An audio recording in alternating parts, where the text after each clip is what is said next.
అందరికీ నమస్కారం.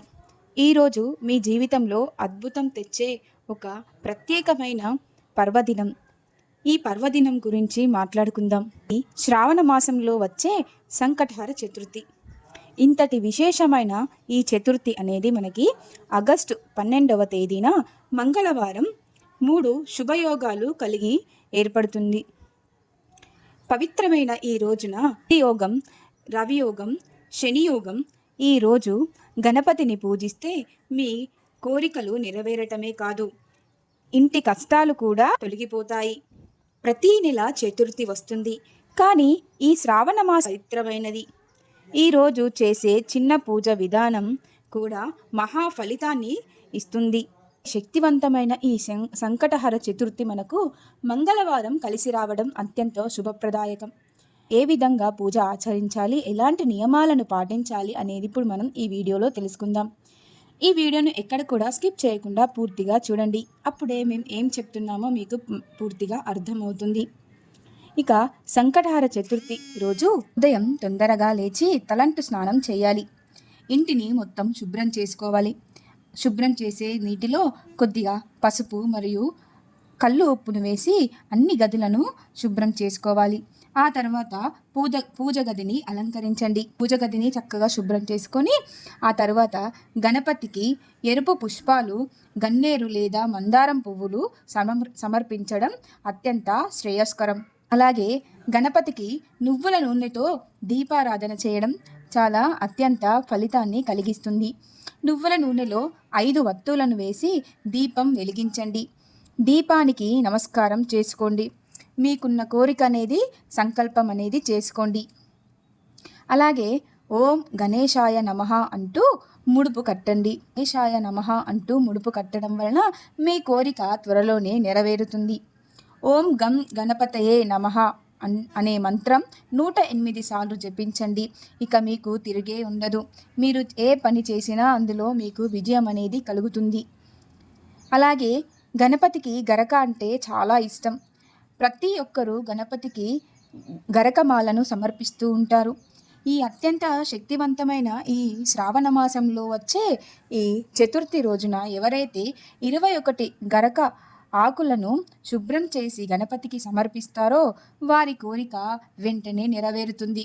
అత్యంత ధనప్రాప్తి కూడా కలుగుతుంది. మీ కుటుంబ సమస్యలు కానీ, ఆర్థిక సమస్యలు కానీ అన్నీ తొలగిపోతాయి. భక్తి శ్రద్ధలతో ఆచరించండి. మీకు ఖచ్చితంగా మంచి ఫలితం అనేది కలుగుతుంది. అలాగే యాలకుల మాలను కూడా గణపతికి సమర్పించడం వలన మీకున్న ధనం అనేది రెట్టింపుగా పెరిగిపోతుంది. యాలకుల మాలను వేసి పూజ తరువాత మీ నగదు పెట్టెలో ఉంచండి. అలా పూజ చేసిన ఆ యాలకుల మాలను మనం ఎక్కడైతే ధనాన్ని ఉంచుతామో ఆ ప్రదేశంలో ఆ యాలకుల మాలను ఉంచడం వలన మీ ధనం అనేది రెట్టింపుగా పెరగడానికి అవకాశాలు అనేవి ఎక్కువగా ఉంటాయి. చిన్న చిన్నవే అండి, ఆచరించడం వలన మనకు అన్నీ మంచి జరుగుతాయండి. ఇక నైవేద్యం ఎలా చేయాలి, ఏం చేయాలి అనేది ఇప్పుడు తెలుసుకుందాం. అటుకుళ్ళు, ఉండ్రాళ్ళు, జామపండు లేదా ఒక బెల్లం ముక్కను సమర్పించవచ్చు. అలాగే మనకి గణపతికి అత్యంత ఇష్టమైనవి కుడుములు.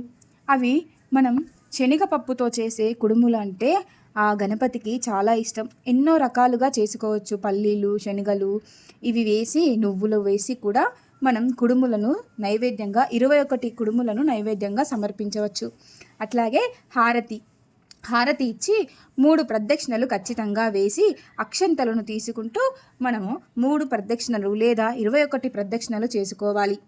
అలా చేసుకున్న తర్వాత మీ సంకల్పం అనేది గట్టిగా చెప్పుకోండి. అలాగే సాయంత్రం సమయంలో స్నానం చేసి ఉదయం కట్టిన ముడుపును విప్పి బియ్యం అన్నం చేసి గణపతికి నైవేద్యంగా సమర్పించాలి. ఇక మధ్యాహ్నం నిద్రించవద్దు. ఎందుకంటే మధ్యాహ్న సమయంలో అస్సలు నిద్రపోకూడదు. ఉపవాసం చేయండి. ఉపవాసం ఉంటే మనకి ఫలితం అనేది రెట్టింపుగా కలుగుతుంది. అలాగే ఉల్లిపాయలు, వెల్లుల్లి ఇవి వేసిన వంటకాలు తినకూడదు. ఉపవాసం ఉన్నవారు చంద్రదర్శనం తర్వాతే మన ఉపవాసాన్ని విడవాలి. అలాగే జమ్మి చెట్టుకు ప్రదక్షిణాలు, రావి చెట్టుకు నమస్కారం, జిల్లేడు చెట్టుకు పసుపు నీళ్లు పోయడం మహా పుణ్యఫలం అనేది కలుగుతుంది. ఇక భక్తి శ్రద్ధలతో చేస్తే ఈ పూజ మీ జీవితంలో శాంతి, ఐశ్వర్యం, ఆరోగ్యం ఇస్తుంది. ఈ వీడియోలో చెప్పినట్టుగా ఈ పూజను భక్తి శ్రద్ధలతో ఆచరించండి.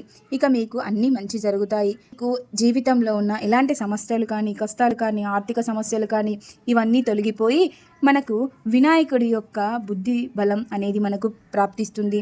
ఇక మన ఇంట్లో ఉన్న పిల్లలకు వినాయకుడి యొక్క అనుగ్రహం అనేది కలుగుతుంది. వినాయకుడిని ఎవరైతే భక్తి శ్రద్ధలతో శ్రావణ మాసంలో వచ్చే సంకటహర చతుర్థి రోజు ఎవరైతే ప్రార్థిస్తారో, ఎవరైతే గర్గమాలను ఎర్రపూలను సమర్పించి గణపతిని స్మరిస్తారో, నామజపం ఎవరైతే చేస్తారో వాళ్ళకి అనేక శక్తులు అనేవి లభిస్తాయి. మీరు అనుకున్న కోరిక తప్పక నెరవేరుతుంది.